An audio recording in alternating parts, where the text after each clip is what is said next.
Hello guys, आप देख सकते हो हम सोल्यूशन ऑफ ट्रायंगल के कुछ क्वेश्चंस करने वाले हैं। ये ब्लैक बुक के क्वेश्चंस हैं। मैं थोड़ा सा ट्राई कर रहा था क्वेश्चंस करने का ब्लैक बुक के। कुछ पहले के कुछ क्वेश्चंस मैंने उठा लिए हैं। वैसे तो फ़र्क नहीं पड़ता पहले के क्वेश्चन उठाऊँ लास्ट के, प्रैक्टिस ज़रूरी है। एक चीज़ है कि ज्योमेट्री का जो रिलेशन है इस चैप्टर से वो काफ़ी अच्छा है। मतलब ना, जो लास्ट के कुछ टॉपिक्स मैंने कराए, इन सेंटर, है ना, और कुछ कुछ टॉपिक्स मैंने छोड़े हुए हैं जैसे पैडल ट्रायंगल, है ना।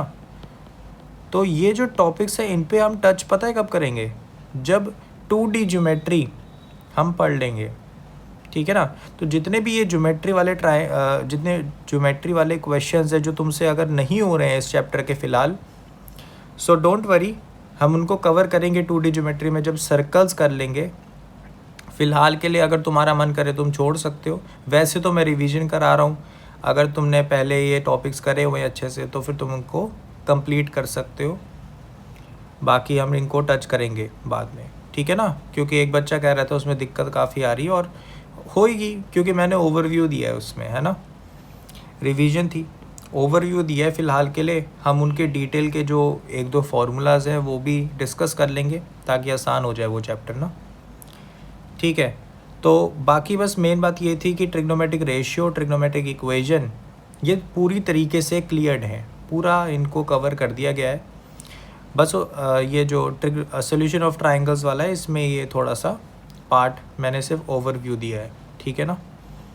तो चलो कुछ क्वेश्चंस कर लेते हैं ताकि थोड़ी मोटिवेशन आ जाए, क्योंकि ये भी जो चैप्टर है ना ये प्रैक्टिस बेस्ड है और इसमें दिक्कत काफ़ी आती है क्योंकि फार्मूलाज बच्चा याद नहीं करता, फिर सोचता है कि ये क्वेश्चंस हो जाए। नहीं, फार्मूलाज याद करो तभी होंगे ये क्वेश्चंस, ठीक है ना। तो जैसे कि तुम देख सकते हो ये सबसे पहला सवाल है, इसको कर लेते हैं। tan ऑफ a/2 गिवन है, tan of a/2 tan of c/2 equal to 1/3, ac की वैल्यू 4 गिवन है, then the least value of b is. देखो भाई, फॉर्मूलाज कौन से लगने हैं? फॉर्मूलाज को मैं ऐसा करता हूँ ना, ब्लू पेन से लिख देता हूँ, ठीक है। तो tan ऑफ a/2 इसका क्या फॉर्मूला आपको याद है? इसका फॉर्मूला होता था square root of s minus B s minus C, और क्या होता था? s और s माइनस ए, ठीक है। क्लियर है? ये अपने पास फॉर्मूला था ना, बस इनको डाल दो। अब जैसे ही डालोगे क्या बनेगा? s minus B s minus C, और यहाँ पे अपने पास s और s माइनस ए, ये अपने पास tan ऑफ a/2 हो गया। फिर अपने पास एक tan ऑफ c/2 लिखूँगा, वो कैसा आएगा? tan ऑफ c/2 अपना कुछ ऐसा आ जाएगा, s माइनस बी और अपने पास s और s माइनस सी, ठीक है। ये अपना 1/3 के बराबर है। तो यहाँ पे कुछ चीज़ें कटती हुई दिख रही होंगी, जैसे s माइनस सी यहाँ से कट गया, s माइनस ए कट गया, तो क्या बचा? s minus B divided by s, ठीक है ना। स्क्वेयरिंग हो गई, रूट हट गया, 1/3। अब s की वैल्यू तो तुम्हें पता है, s तो हमारा क्या था? Semi perimeter. फॉर्मूला लिख देता हूँ, s हमारा a plus B plus c/2 होता है। तो डाल दो, जैसे ही डालोगे क्या बनेगा? हमारे पास बन जाएगा a plus B plus c/2 minus B divided by a plus B plus c/2 equal to 1/3। तो यहाँ पे एक चीज़ सिंपल है, ऊपर और नीचे 2 तो कट जाएगा आराम से। क्या बनेगा? a plus C minus B divided by A plus C plus B equal to 1/3, ठीक है। क्लियर है ना? ये बन गया ना, ए सी, ठीक है। तो ज़रा क्रॉस मल्टीप्लाई करो, क्या बन रहा है? 3a plus C minus 3b equal to a plus C plus b। तो यहाँ से मेरे पास आ गया 4b और यहाँ पे मेरे पास क्या आ गया 2a प्लस सी। तो यहाँ से मेरे पास आ गया a plus C by 2 equal to b। तो ये चीज़ निकल गई। अब a इंटू सी की वैल्यू मुझे गिवन है और लीस्ट वैल्यू ऑफ b निकालनी है। ए एम जी एम जैसा लग रहा होगा, है ना। तो ए एम जी एम लगाएंगे, A M greater than equal to G M, क्योंकि पॉजिटिव होती है लेंथ, है ना। ये जो साइड्स हैं ये तो लेंथ है, पॉजिटिव होती है। तो इधर से मेरे पास आ जाता है कि जो अपना a प्लस सी बाई 2 है वो greater than equal to root of A C होगा। और सिंपल बात है कि भाई ये वाली बात तो b बन गई, है ना। और राइट हैंड साइड में अपने पास स्क्वायर रूट ऑफ 4 आ जाएगा। तो यहाँ से मेरे पास b की लीस्ट वैल्यू 2 दिख रही है। तो b की लीस्ट वैल्यू 2 आ गई भाई, हो गया b ऑप्शन आंसर। ठीक है, बहुत ही आसान सवाल था। मैंने कैलकुलेशन थोड़ी डिटेल में दिखाई है इसमें और बहुत ही आसान सवाल था, है ना।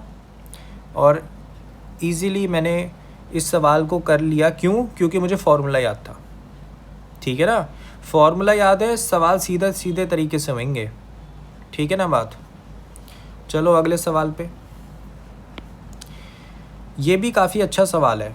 ठीक है, स्टार्टिंग में बड़ा टफ लगता है लेकिन सोचोगे आसान हो जाएगा।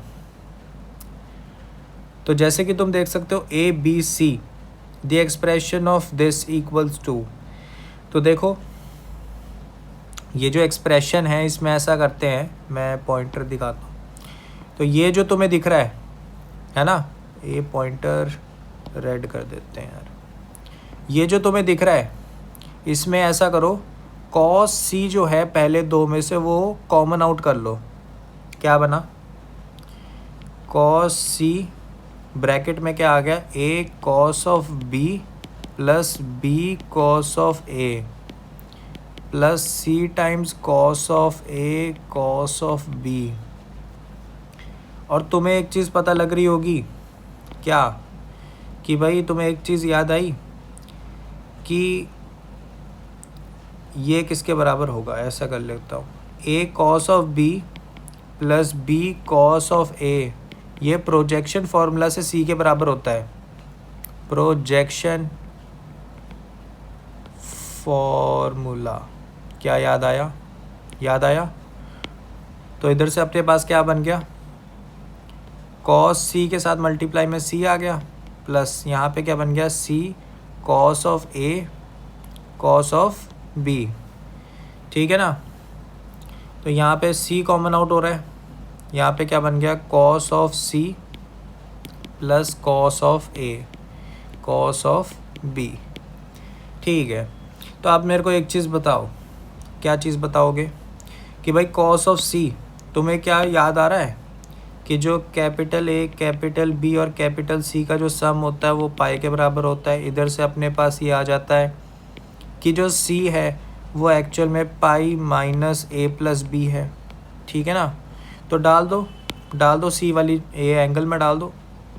तो यहाँ पे स्मॉल c लेंथ बाहर है, यहाँ पे कॉस ऑफ ये क्या बन जाएगा, pi minus a plus B, और यहाँ पे प्लस में क्या आ गया, cos of a cos of b। अब इसको खोल दो। पहले तो पाई माइनस थीटा अगर कॉस थीटा में होता है नेगेटिव साइन बाहर आ जाता है, cos of a plus B बच गया, बाकी सब वैसा ही है। ठीक है, यहाँ पे cos of a cos of b।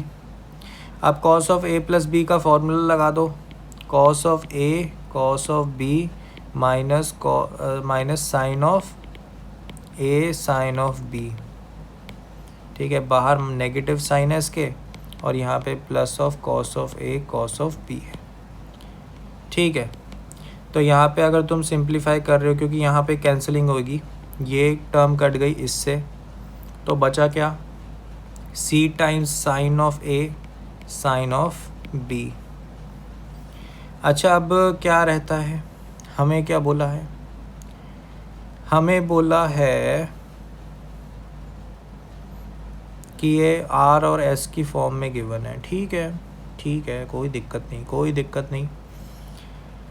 देखो देखो देखो कैसे होगा, ऐसा करते हैं, इस साइन ए को मैं साइन रूल से चेंज करता हूँ। साइन रूल याद है, साइन रूल याद है, साइन रूल अपना क्या था, A by sine of A equal to 2 times सरकम radius.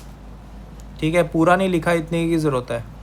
तो यहाँ से साइन ऑफ ए की वैल्यू निकाल लो और डाल दो, तो अपने पास बन गया A into C into sine of B, 1/2 भी है और 1/r भी है। जैसा कि तुम देख सकते हो, पॉइंटर से दिखाता हूँ, ये जो चीज़ है ये एरिया ऑफ ट्राइंगल है ना, ये एरिया ऑफ ट्राइंगल का फॉर्मूला है, तो ये डेल्टा है। और जैसा कि तुम्हें डेल्टा का एक फॉर्मूला याद आ रहा होगा, small r delta by S होता है। तो यहाँ से तुम्हारे पास क्या निकल गया कि डेल्टा की वैल्यू r इंटू एस हो गई, डाल दो। तो यहाँ से अपने पास जो आंसर है वो क्या आया, r into S divided by capital R। ठीक है, बात क्लियर है। तो r into S divided by capital R, A option अपना आंसर है। बढ़िया था कि नहीं सवाल। प्रोजेक्शन फॉर्मूला बड़ा इंटरेस्टिंग है, मतलब इतना आसान हो जाता है ना। देखो यहाँ पे देखो, ये बड़ी सी चीज़ को इसने इतना छोटा बना दिया, यही चीज़ बड़ा इंटरेस्टिंग लगता है मेरे को, बड़ा अच्छा लगता है ये फॉर्मूला। ठीक है ना, चलो आपको समझ आ गया होगा। यहाँ पे जितनी भी सॉल्विंग हो रही है मेरी, इसमें ब्लू पेन से हम फार्मूलाज़ को लिख रहे हैं जो हम अप्लाई कर रहे हैं, ताकि अच्छे से तुम्हें दिख जाए कि क्या क्या चीज़ें यूज़ हो रही हैं। ठीक है बात, चले नेक्स्ट सवाल पे, साथ साथ सॉल्व करने की कोशिश कर रहे हो ना। चलो अब इसको सॉल्व करने की कोशिश करो। तो यहाँ पे A square plus B square और इसकी वैल्यू मुझे गिवन है, ठीक है। एक्सप्रेशन की वैल्यू निकालनी है, ठीक है, ठीक है, ठीक लग रहा है, ठीक है। क्या कर सकते हैं, मुझे बस इतना पता है कि ये जो मुझे फाइंड आउट करना है ना, इसमें थोड़ी सी मैनिपुलेशन करनी पड़ेगी। Cot A plus cot B divided by cot C है, इसको मैनिपुलेट करना पड़ेगा, है ना, मैनिपुलेशन करनी पड़ेगी। कॉस और साइन में मैं सोच रहा हूँ न्यूमरेटर को बना दूँ, इससे आसान हो जाए मेरे हिसाब से, तो आसान होगा। अगर मैं करता हूँ, नीचे साइन साइन आएंगे, ठीक लग रहा है। न्यूमरेटर को ऐसा करो, ये जो न्यूमरेटर, इसको ही सॉल्व करते हैं अकेला, 1 मिनट, न्यूमरेटर को देखते हैं। इसको कॉस और साइन में अगर मैं बनाऊँ और फिर मैं एलसीएम लूँ तो क्या बनेगा, sine of A plus B, है ना, और क्या बन जाएगा, sine of A sine of B. ठीक है ना, यही चीज़ बनेगी।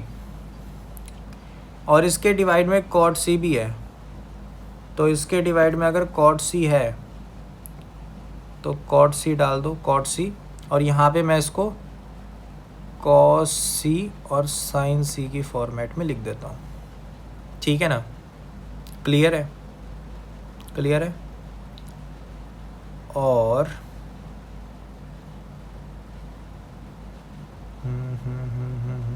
क्या करा जा सकता है,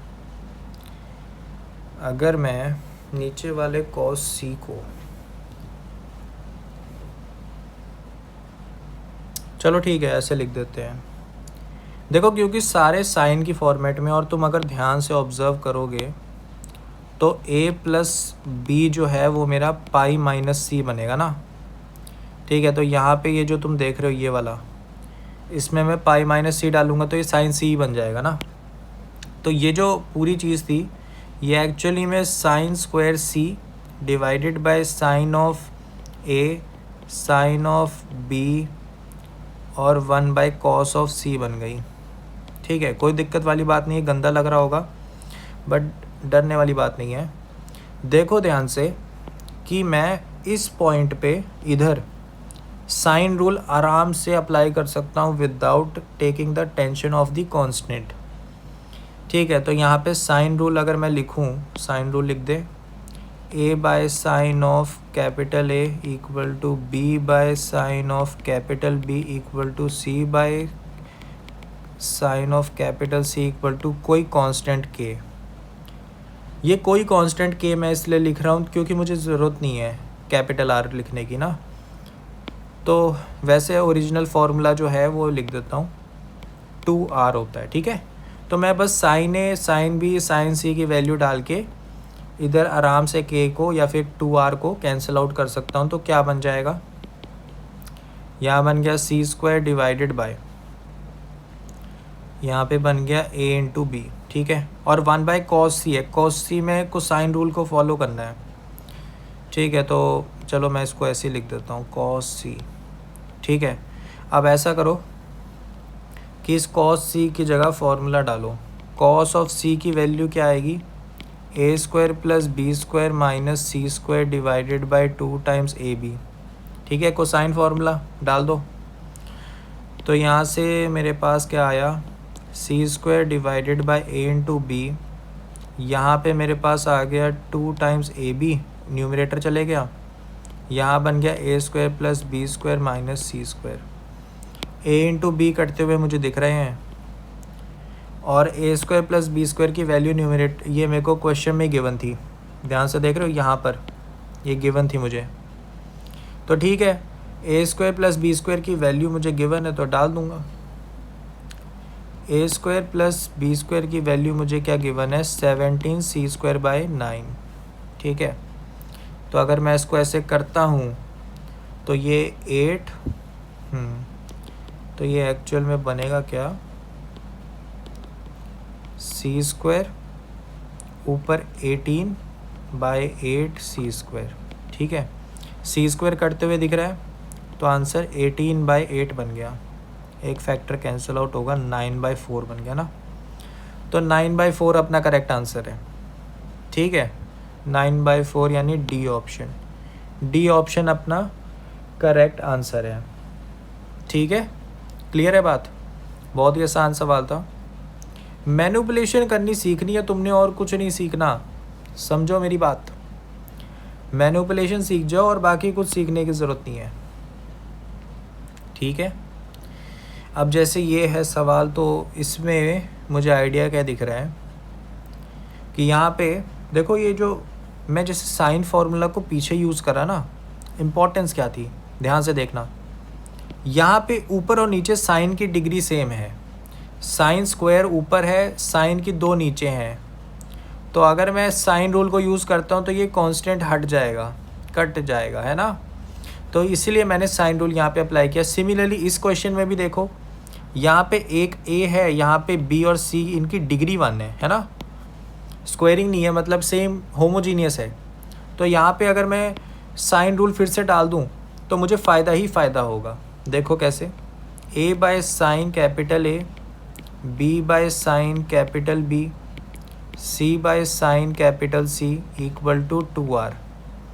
इसको डाल दो फिर से, ए बी सी की वैल्यू डालो इससे उठा के, और कांस्टेंट की तरफ से डालना ना। तो मेरे पास ये जो इक्वेशन गिवन है वो कैसी बनेगी, 2 टाइम्स साइन ऑफ ए, इसके साथ तो 2r भी आएगा मल्टीप्लाई में। ठीक है ना, दिखा देता हूँ एक बार, cos of B minus C by 2 equal to, यहाँ पे भी 2r times sine of B आएगा, और यहाँ पे भी 2r टाइम्स साइन ऑफ सी आएगा। 2r कटते हुए दिख रहा है, 2r कटते हुए दिख रहा है, बहुत ही आसान। तो यहाँ मेरे पास क्या बन गया, 2 times sine of A cos of B minus C by 2, यहाँ पे मुझे क्या दिख रहा है, sine of B plus sine of C. अब sine of B plus C का फॉर्मूला यूज़ कर दो, sine of B plus sine of C, ये क्या बन जाएगा, 2 टाइम्स साइन ऑफ, यहाँ पे ऐड करेंगे तो b प्लस सी बाई 2, और कॉस में माइनस करेंगे तो b माइनस सी बाई 2। तो ये अगर मैं ऐसे डाल दूँ और एक तरफ ले आऊँ तो कॉमन आउट हो रहा है, ये कुछ ऐसा कॉमन आउट, ये दोनों चीज़ें कॉमन आउट होगी, बचा क्या, साइन ए माइनस क्या आएगा, माइनस में मेरे पास आएगा sine of B plus C by two. ठीक है, ये इक्वल टू 0। ठीक है ना, थोड़ी सी मैनिपुलेशन करी है, कोई बड़ा स्टेप नहीं करा, बस ये फॉर्मूला डाला, एक तरफ लेके गया और कॉमन आउट करा है। अब यहाँ पे एक इंटरेस्टिंग बात, ये 0 नहीं हो सकता। क्यों नहीं हो सकता भाई, बता दो। अगर कॉस को 0 होना है तो अंदर वाले एंगल को पाई बाई 2 होना पड़ेगा। ठीक है, तो b माइनस सी बाई 2 को पाई बाई 2 होना पड़ेगा, और 2 को अगर काटोगे तो तुम्हें b माइनस सी की वैल्यू पाई चाहिए, या फिर तुम कह सकते हो b equal to pi plus C होना चाहिए। और जैसा कि तुम्हें पता है कि कोई भी एंगल 180 डिग्री से बड़ा नहीं हो सकता, इंटीग्रल है, इंटीरियर एंगल है ना, तो इंटीरियर एंगल 180 से बड़ा नहीं हो सकता, तो ये चीज़ पॉसिबल ही नहीं है। तो यहाँ से पता लग जाता है ये चीज़ 0 हो ही नहीं सकती। तो इसका मतलब क्या हुआ, इसका मतलब ये हुआ कि भाई साइन ऑफ ए, ये जो दूसरा फैक्टर है, इसको 0 होना पड़ेगा, इसको 0 होना पड़ेगा। तो यहाँ से मेरे पास बराबर क्या आ गया, साइन ऑफ ए बराबर आ गया sine of B plus C by 2। अब बी प्लस सी को मैं आराम से, हाँ, इंटीरियर एंगल का जो सम होता है उससे लिख सकता हूँ कि बी प्लस सी एक्चुअल में पाई माइनस ए है। तो यहाँ से मेरे पास क्या आ जाता है, sine of A equal to sine of pi by 2 minus A by 2।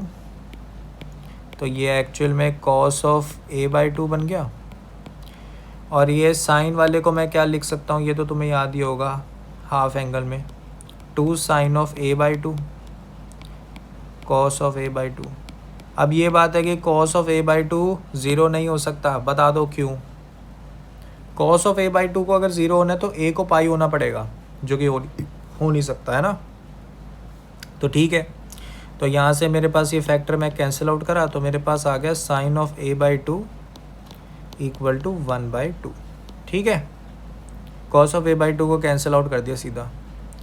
अब इससे सिंपल तुम सीकेंट ए की वैल्यू निकाल लो। ठीक है, तो यहाँ से अगर मैं इसको डबल एंगल करूँ, यानी कॉस ऑफ ए लिखूँ, तो वो मेरे पास क्या आएगा, 1 minus 2 sine square A by 2। तो यहाँ से मेरे पास 1 माइनस 2 टाइम्स 1/4, तो ये 1/2, ये 1/2 बन गया। तो सीकेंट ए की वैल्यू जो है वो मेरी 2 आ गई। ठीक है ना, तो आंसर 2 हो गया, बहुत ही सिंपल। सी ऑप्शन आंसर है।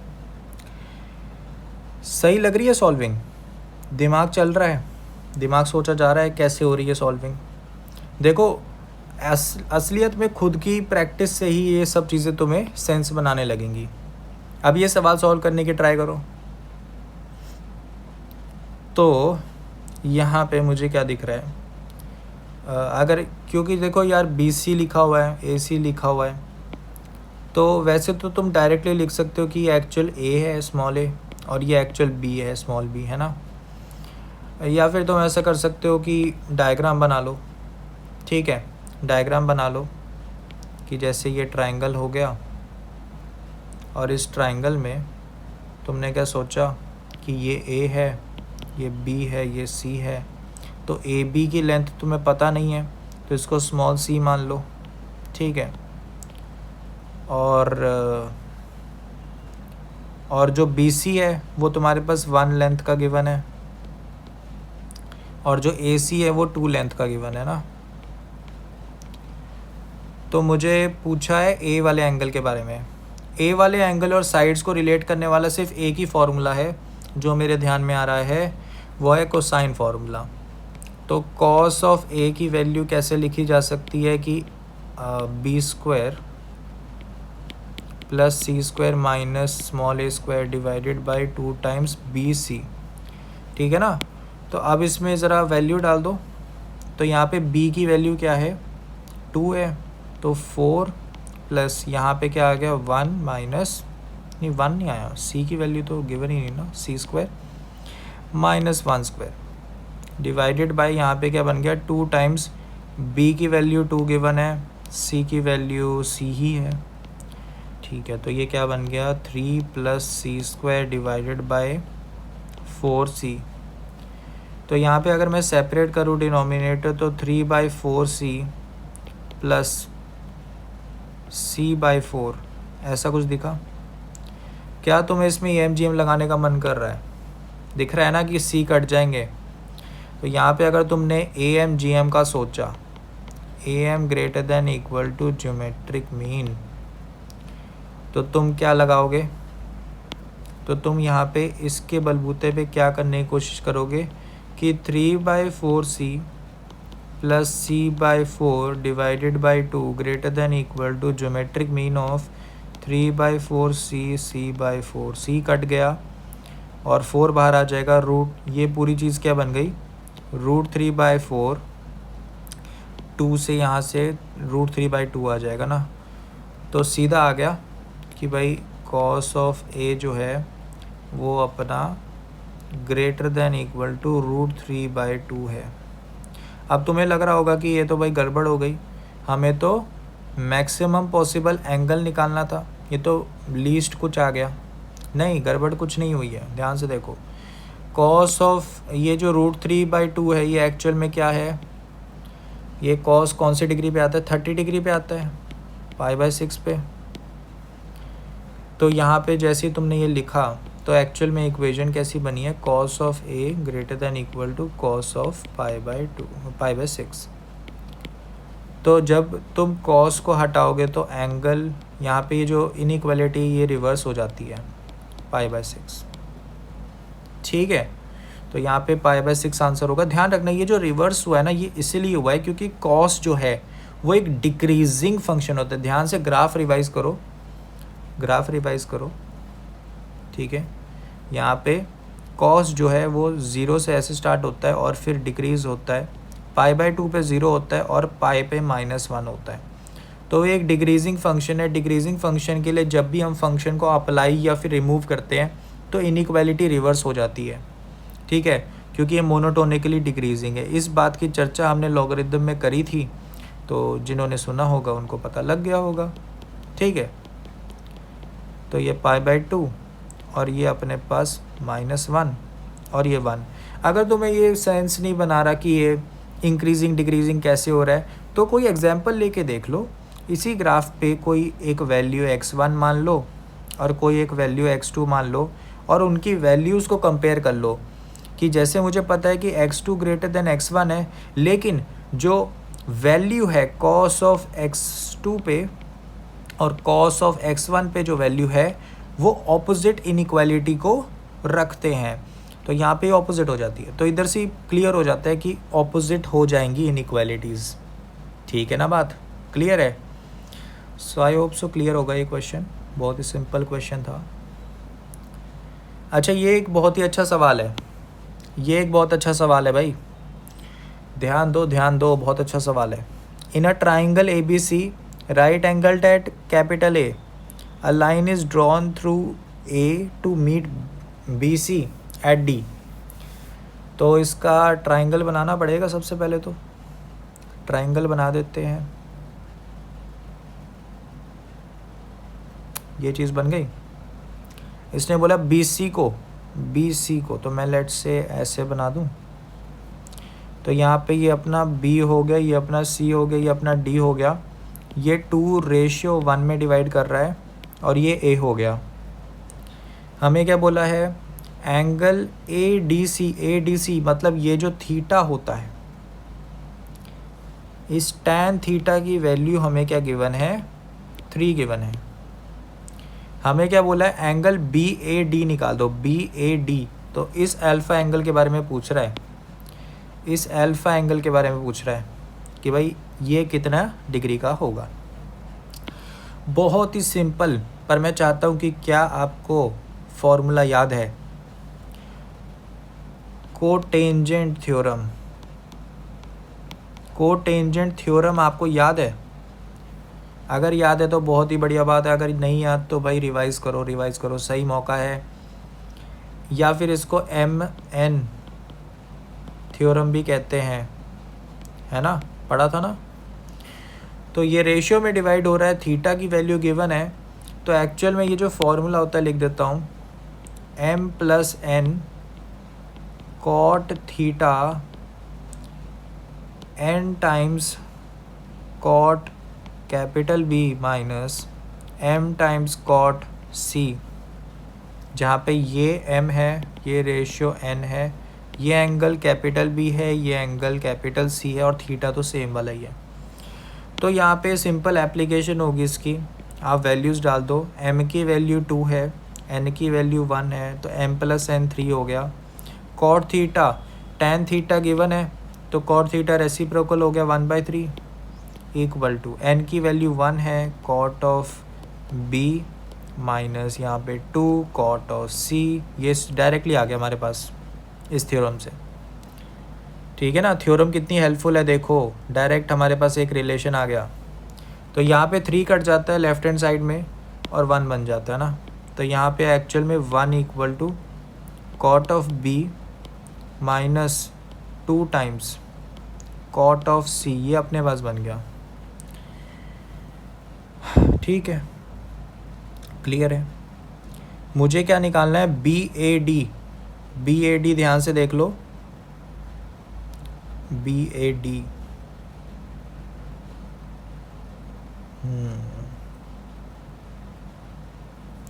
BAD interesting. तो BAD अगर मुझे अल्फ़ा निकालना है और मुझे ये गिवन है, ठीक है, मुझे अगर ये गिवन है तो क्या करा जा सकता है, कोई काम करा जा सकता है, कुछ हम कर सकते हैं। अच्छा, एक चीज़ बड़ी इंटरेस्टिंग जो कि हमने मिस कर दी कि राइट एंगल एट A, तो मतलब A पे राइट एंगल है भाई, A पर राइट एंगल है, तो ये एक राइट एंगल है, ठीक है ना, क्लियर है, राइट एंगल है। तो ठीक है, राइट एंगल से फ़ायदा क्या हुआ, अच्छा बहुत ही बड़ा फ़ायदा हुआ ये। तो देखो कैसे कि भाई अगर राइट एंगल्ड है तो B प्लस C π/2 होना चाहिए, है ना, B प्लस C तो π/2 होना चाहिए। तो यहाँ से मैं C को सब्सिट्यूट कर सकता हूँ कि भाई C की वैल्यू एक्चुअल में π/2 माइनस कैपिटल B है, डाल दो फिर, क्या बना, 1 equal to cot of B minus 2 times tan of capital B। तो टैन ऑफ कैपिटल B को अगर मैं T मान लूँ तो एक क्वाड्रेटिक बन जाएगी। तो क्वाड्रेटिक कैसी बनी, ये 1/t, तो 2t² plus t minus 1 equal to 0। Factor बना देते हैं, 2t माइनस 1 t प्लस 1, ठीक है। तो यहाँ से मेरे पास या तो जो टैन ऑफ कैपिटल B है वो 1/2 होगा, या फिर टैन ऑफ कैपिटल B मेरे पास -1 होगा। एक चीज़ बहुत ही सिंपल है कि B और C एंगल ऐड होके π/2 बन रहे हैं, तो ये ऑब्ट्यूज़ हो ही नहीं सकते, ये एक्यूट एंगल है, तो इसीलिए ये चीज़ पॉसिबल ही नहीं है ना, फर्स्ट क्वाड्रेंट में, क्योंकि तो मेरे पास टैन ऑफ B की वैल्यू 1/2 आती है, तो मुझे टैन ऑफ अल्फ़ा निकालना है, ठीक है। तो अल्फ़ा को अगर तुम ध्यान से देखोगे, एक रिलेशन है थीटा अल्फ़ा और बीटा में, थीटा अल्फ़ा और B में क्या है रिलेशन, जल्दी बताओ, कि थीटा जो है एक एक्सटीरियर एंगल है इन दोनों के सम का, तो थीटा एक्चुअल में अल्फ़ा प्लस B है, तो अल्फ़ा की वैल्यू थीटा माइनस B लिखी जा सकती है, जिससे हमारा आंसर निकल जाएगा। तो मैं लिख सकता हूँ ये tan of theta minus capital B है, और इसमें टैन का फॉर्मूला लगा देते हैं, तो tan theta minus tan B divided bye 1 plus tan theta tan B। तो टैन थीटा अपने पास 1/3 आएगा, नहीं सॉरी 3 था, और यहाँ पे अपने पास टैन ऑफ B की वैल्यू क्या आ जाएगी, टैन ऑफ B की वैल्यू 1/2 थी, यहाँ पे 1 प्लस यहाँ पे क्या आएगा 3 टाइम्स 1/2।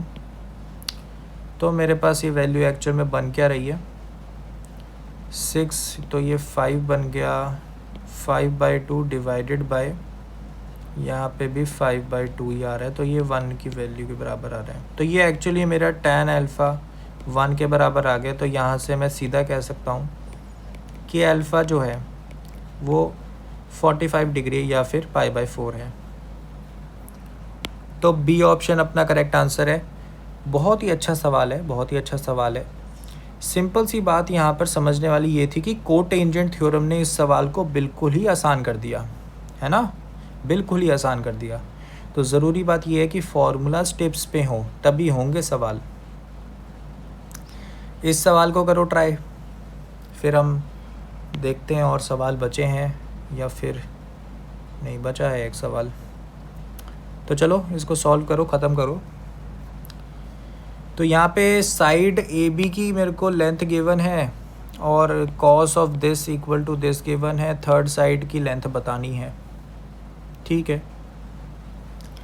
ध्यान से देखो भाई, क्या a माइनस बी लिखा है, ठीक है, a माइनस बी लिखा है। एक चीज़ बड़ी इंटरेस्टिंग है कि अगर cos of a minus B लिखा है और मुझे माइनस में एक फॉर्मूला याद है कि tan of a minus B by 2,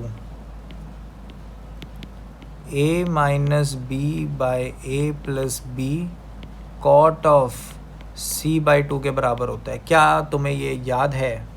क्या तुम्हें ये याद है? बहुत ही अच्छा फॉर्मूला है और बहुत ही आसान है। तो जैसे ही मेरे को ये फॉर्मूला याद आया, मेरे को ये पता लग गया कि भाई ये जो है ना cos of a minus B, इसको मुझे इसकी फॉर्म में लाना है। और ये कोई मुश्किल बात नहीं है, मैं बताता हूँ क्यों। क्योंकि तुम्हारे पास एक और फॉर्मूला या तुम्हें याद होगा कि एक्चुअल में कॉस ऑफ कोई भी एंगल, लेट से x, ये इसको मैं कैसे लिख सकता हूँ हाफ एंगल में 1 minus tan square x by 2 1 plus tan square x by 2, ठीक है ना बात। तो इधर से मैं tan x बाई 2 की वैल्यू निकाल सकता हूँ, जिससे मैं ये ओरिजिनल फार्मूला में डालूँगा और cot ऑफ c बाई 2 की वैल्यू निकाल लूँगा, ठीक है ना। क्लियर है? तो डालो। तो यहाँ पे सबसे पहले cos of a minus B, तो ये 31/32 हो गया, ठीक है। ध्यान रखना हम ये फार्मूला पहले अप्लाई कर रहे हैं, ठीक है। और ये अपना बराबर आ गया 1 माइनस, इसको मैं लेट से y मान लूँ, Y square divided by 1 plus Y square. तो थोड़ा सा कैलकुलेशन कर ले फिर। तो ये अपने पास 31 प्लस 31 वाई स्क्वायर और यहाँ पे ये 32 माइनस 32 वाई स्क्वायर। तो यहाँ पे इसको अगर मैं इधर लेकर आया तो ये 63 वाई स्क्वायर इक्वल टू 1 आ गया। तो यहाँ पे मेरे पास actually tan of a minus B by 2 1/√63 आ रहा है, ठीक है। ध्यान रखना a माइनस बी जो है वो नेगेटिव नहीं हो सकता, ठीक है। तो ये 1/√63 होगा। फिर अपने पास आ जाता है कि भाई पहला पार्ट तो हो गया, अब इस फॉर्मूले में डाल देते हैं जो हमने सबसे पहले लिखा था, इस फॉर्मूले में डाल दो। तो जैसे तुम डालोगे ये आएगा 1/√63। तुमने a माइनस बी करा, 5 माइनस 4 1 बन गया और नीचे 5 प्लस 4 9 बन गया कॉट ऑफ c बाई 2। तो एक 3 का फैक्टर 63 में से निकलेगा ना बाहर, क्योंकि 63 9 इंटू 7 होता है, तो 3 बाहर निकलेगा। 3 से एक फैक्टर कैंसिल आउट होगा, तो ये actually 3/√7 equal to cot of c by 2 बन जाएगा, ठीक है। बात क्लियर है? ठीक है। अच्छा, तो और क्या रह गया? अब हम ऐसा कर सकते हैं कि कॉट ऑफ c बाई 2 है, तो मैं इसको actually 1 of tan of c by 2 लिख सकता हूँ। और tan ऑफ c बाई 2 का एक फॉर्मूला याद आ रहा है मुझे, tan ऑफ c/2 का फॉर्मूला लिखना, square root of s minus a s minus b divided by s times s minus c, है ना? याद आया? तो इसको अगर तुम लगाते हो तो 3/√7, यहाँ पे रेसिप्रोकल हो जाएगा ये फार्मूला क्योंकि 1/10 है, तो यहाँ पे s minus c, sorry multiply में है ना, divided by s minus a s minus b, ठीक है? इसका रूट है। स्क्वायरिंग कर देते हैं क्योंकि करनी ही पड़ेगी। 9/7 यहाँ पे s माइनस c और यहाँ पे s minus a s minus b, ठीक है? अब ध्यान रखना s जो है ना हमारा, s क्या था हमारा, s यहाँ लेफ़्ट में लिख देता हूँ, s हमारा था a plus b plus c/2। a और b हमारा क्या है, 5 और 4, तो ये 9 प्लस c/2 आ रहा है, ठीक है ना? क्लियर है? तो अगर मैं इसको लिखता हूँ तो ये 9 प्लस c/2 यहाँ पे क्या बन जाएगा, हाँ ये 9 माइनस c/2 आ जाएगा, और यहाँ पे नीचे क्या बन जाएगा, a की वैल्यू 5 थी ना, a की वैल्यू 5 थी, हाँ a की वैल्यू 5 थी, तो -10, तो ये एक्चुअल में c माइनस 1/2 बनेगा, और ये क्या बन जाएगा, c प्लस 1/2, ठीक है ना? क्योंकि 8 बनेगा ना 4 से मल्टीप्लाई होके, तो 8 माइनस होगा, यही बन जाएगा। तो थोड़ा सिंप्लीफाई करो, राइट हैंड साइड को क्या बन रहा है, तो 2 तो कट रहे हैं ना, ऊपर नीचे 2 दोनों कट गए, और ऊपर और नीचे a² माइनस b² वाली आइडेंटिटी लगी, 81 माइनस c² और c² माइनस 1, ये 9/7 आ गया, ठीक है? क्लियर है? कैलकुलेशन करें फिर थोड़ी, 9c² माइनस 9, यहाँ पे 81 टाइम्स 7 माइनस 7c², 7c² को उधर ले जाऊँ तो 16c², यहाँ पे क्या आ गया, 81 टाइम्स 7 प्लस 9, ठीक है? क्लियर है? तो मैं ऐसा करता हूँ, 9 का फैक्टर कॉमन आउट कर लूँ यहाँ राइट हैंड साइड से, 9 कॉमन आउट हुआ तो ये 9 इंटू 7 प्लस 1 बन गया, 9 इंटू 7 प्लस 1 64 होता है, 64 से 16 को काटा जा सकता है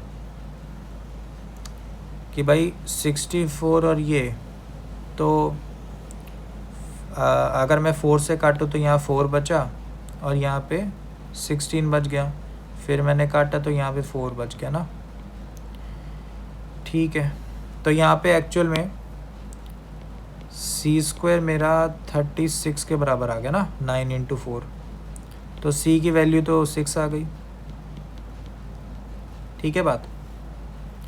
तो c की वैल्यू 6 आ गई भाई, आंसर आ गया, ठीक है? बहुत ही सिंपल है, फॉर्मूलाज याद रखो। ये जो चैप्टर है सिर्फ ट्रिग्नोमेट्रिक रेशियो की तरह है कि बस तुम्हें पता होना चाहिए कौन सा फॉर्मूला लगाना है, आंसर आ जाएगा, ठीक है ना? चलो एक और आसान सवाल कर लेते हैं और फिर एंड करते हैं इस वीडियो को, क्योंकि और कोई सवाल रखा नहीं है मैंने एक्स्ट्रा, इतने ही कुछ अटैम्प्ट करे थे मैंने सोचा कि थोड़ा बूस्ट दे देते हैं जिनको नहीं हो रहा, जिनसे नहीं समझ आ रहा है ना, थोड़ा सा बूस्ट दे देते कि कैसे करने होते हैं सवाल। बेसिक बात तो फार्मूलाज हैं, जितने भी तुम देखोगे ना फार्मूला ही अप्लाई करें मैंने, ठीक है?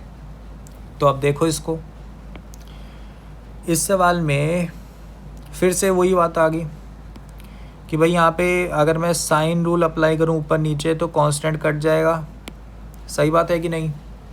तो कर दो, तो यहाँ पे साइन ऑफ, या फिर रुक जाओ, एक चीज़ करी जा सकती है कि देखो एंगल 90 डिग्री है ना, तो ये कुछ राइट एंगल ऐसे कोई ट्राइंगल है, ठीक है?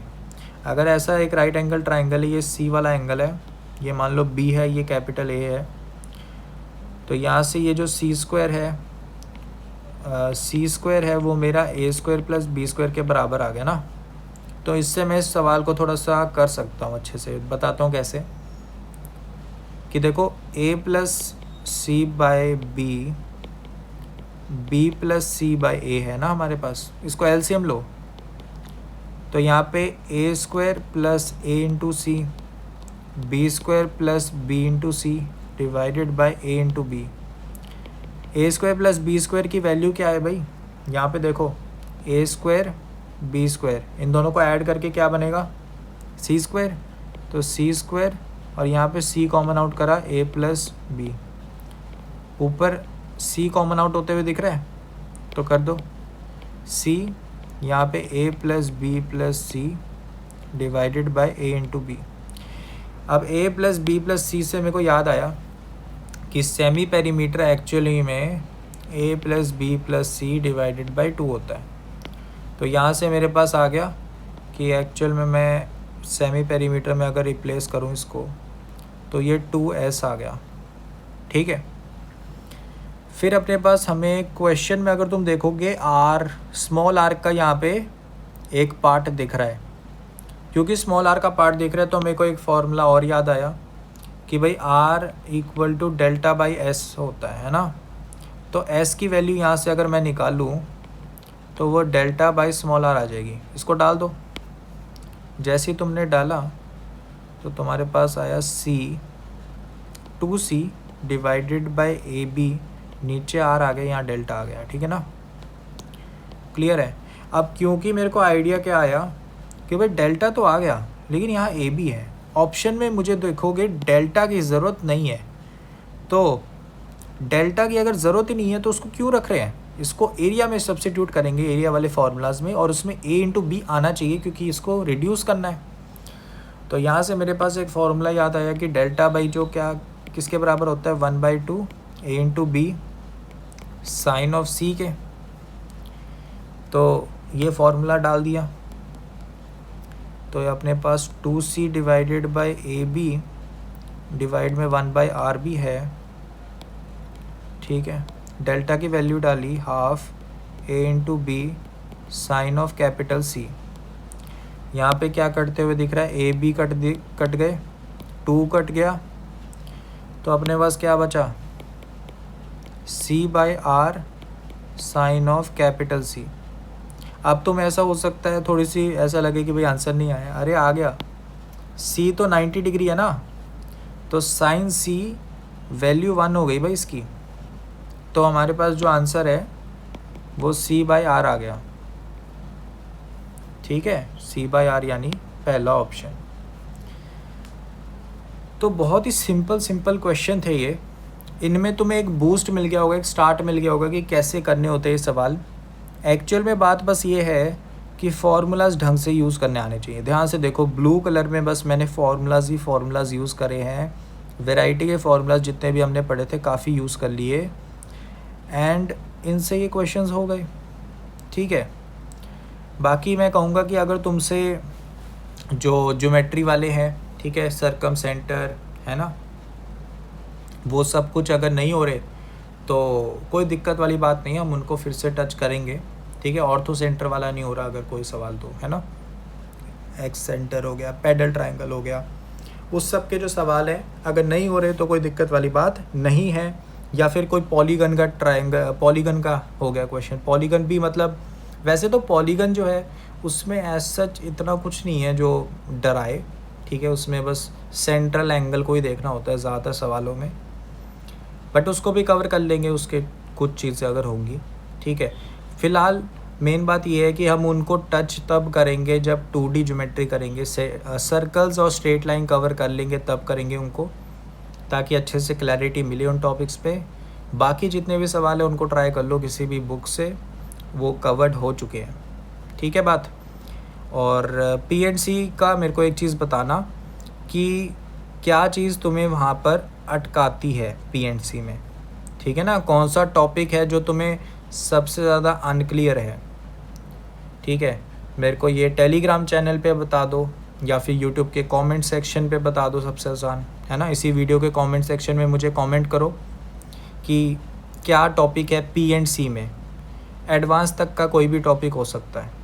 ठीक है, क्योंकि वो जो वीडियो मैं बनाऊंगा तो मेरे दिमाग में चलनी चाहिए चीज़ कि ये चीज़ नहीं आती है, ठीक है। वैसे वो चैप्टर बहुत ही कन्फ्यूजन्स अपने आप ही क्रिएट कर देता है आसान चैप्टर, लेकिन कन्फ्यूजन्स अपने आप ही क्रिएट हो जाती है कभी कभार उसमें। इसलिए मैं चाहता हूँ कि आपकी तरफ से आए कि क्या चीज़ आपको मुश्किल लगती है, ठीक है बात। तो बता देना मुझे कमेंट सेक्शन में, इससे पहले कि मैं वीडियो बनाने लग जाऊँ, सो जल्दी बताना। तो तब तक के लिए प्रैक्टिस करते रहो और हम P&C की वीडियो के साथ मिलेंगे। तब तक क्वेश्चंस भी लाता रहूँगा मैं कुछ बीच में, ताकि अच्छे से तुम्हारी रिविजन्स होते रहें, प्रैक्टिस प्रॉब्लम सॉल्विंग अप्रोच पता लगती जाए कैसे कैसे करने होती है, ठीक है।